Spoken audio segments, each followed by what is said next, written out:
Salam Pendidikan Indonesia. Warga belajar kayu jati Belanda adalah jenis kayu yang sangat diminati sebagai bahan dasar membuat furnitur dan dekorasi ruangan. Selain karena warnanya yang cerah, teksturnya yang lembut, harganya pun relatif murah. Bersama saya, Larasati Nur Rahma, kita akan membahasnya dalam program audiovisual Bahan Ajar Pendidikan Masyarakat, persembahan Direktorat Pembinaan Pendidikan Keaksaraan dan Kesetaraan Kementerian Pendidikan dan Kebudayaan Republik Indonesia berikut ini. Siapa sangka kayu bekas peti kemas ini bernilai jika sudah dibuat menjadi kursi atau lemari dan furniture lainnya. Ya, kayu bekas yang berkualitas baik bisa dimanfaatkan sebagai tambahan penghasilan. Kayu peti kemas atau biasa disebut jati Belanda atau pine wood memang sudah banyak yang menggunakannya. Dinamai kayu jati Belanda sebenarnya bukan karena asalnya dari Belanda. Jati tidak akan tumbuh di negara subtropik seperti Belanda. Mungkin disebut demikian karena kayu ini adalah kayu bekas peti-peti pengemas barang impor yang sebagian besar diangkut kapal laut yang kebanyakan dari negara-negara Eropa. Daya tarik kayu jati Belanda yang utama ada pada harganya yang relatif murah. Bahannya enteng, warnanya kuning muda, seratnya menimbulkan kesan unik tersendiri, terletak pada alur urat dan mata kayunya. Namun kekurangannya, kayu ini tidak bisa rata 100%.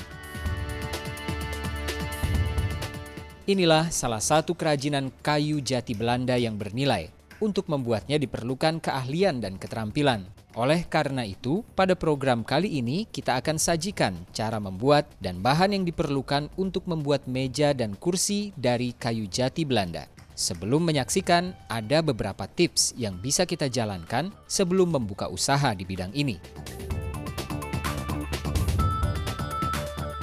Awali dengan sesuatu yang Anda cintai. Jika kita suka merangkai dan menghasilkan furniture yang bernilai, maka usaha ini patut untuk dicoba. Luangkan waktu untuk mengenali pasar Anda. Temukan pasar yang sesuai dengan produk yang dibuat. Tentukan tempat untuk menampilkan produk Anda. Perlahan dalam menjalankan bisnis, lebih baik jika tidak memiliki anggaran yang cukup.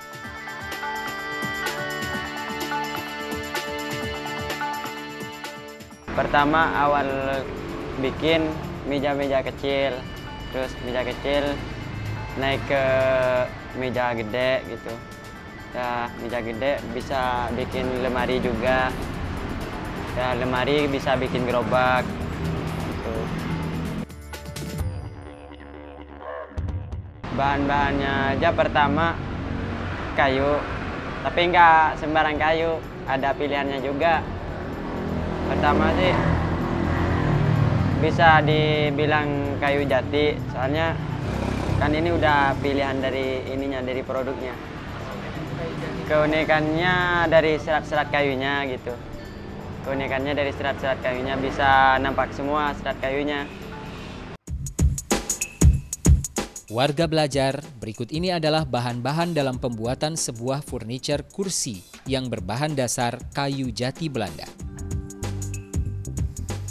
Kayu bekas jati Belanda, paku 7 cm, paku 3 cm, lem fox kayu, sendik, yaitu campuran bahan untuk membuat furniture nampak mengkilap, thinner.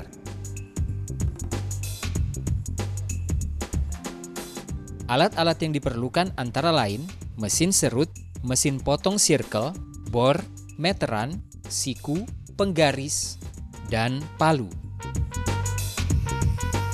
Warga belajar, itulah tadi bahan-bahan dan alat yang harus kita persiapkan. Jika bahan dan alat sudah ada, tinggal cara membuatnya, supaya menjadi furniture kursi dengan bahan dasar kayu jati Belanda yang kita inginkan.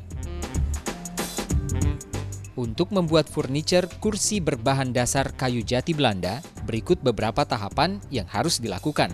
Pertama, kayu dipotong sesuai ukuran yang diinginkan. Berikutnya, untuk bangku yang panjang, kayu dipotong menjadi ukuran 15 cm, 50 cm, dan 80 cm. Kayu yang sudah dipotong lalu dihaluskan dengan alat pemahat kayu. Masing-masing ujung kayu harus dibuat 2 lubang dengan bor untuk membuat sambungan antar kayu. Selanjutnya, kayu disambung dengan paku ukuran 7 cm dan lem kayu, lalu dirangkai menjadi sebuah rangka kursi. Rangka kursi sudah jadi kita buat. Rangka yang sudah jadi harus didempul terlebih dahulu, lalu diamplas agar kursi yang kita buat bisa mengkilap. Bahan yang digunakan adalah campuran sendik dan thinner. Kayu atau rangka kursi yang sudah dioles sendik dan thinner kita jemur, lalu didempul kembali. Kursi yang bernilai dari kayu bekas peti kemas kini sudah bisa kita jual. Warga belajar, sekarang kita bisa mulai membuat kursi bentuk lainnya sesuai dengan kreasi dan kreativitas kita. Semoga tips dan tutorial ini bisa bermanfaat dan berguna bagi Anda.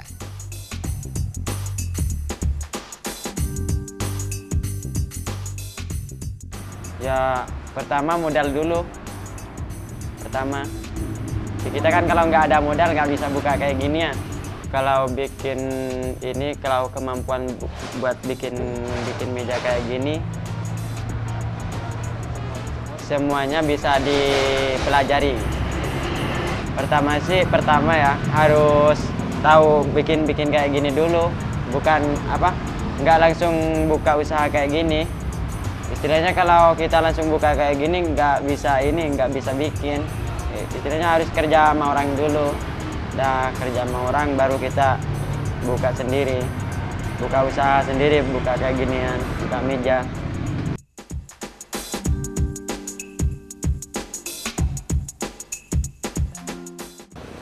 Terima kasih Anda sudah menyaksikan program audiovisual Bahan Ajar Pendidikan Masyarakat, persembahan Direktorat Pembinaan Pendidikan Keaksaraan dan Kesetaraan Kementerian Pendidikan dan Kebudayaan Republik Indonesia.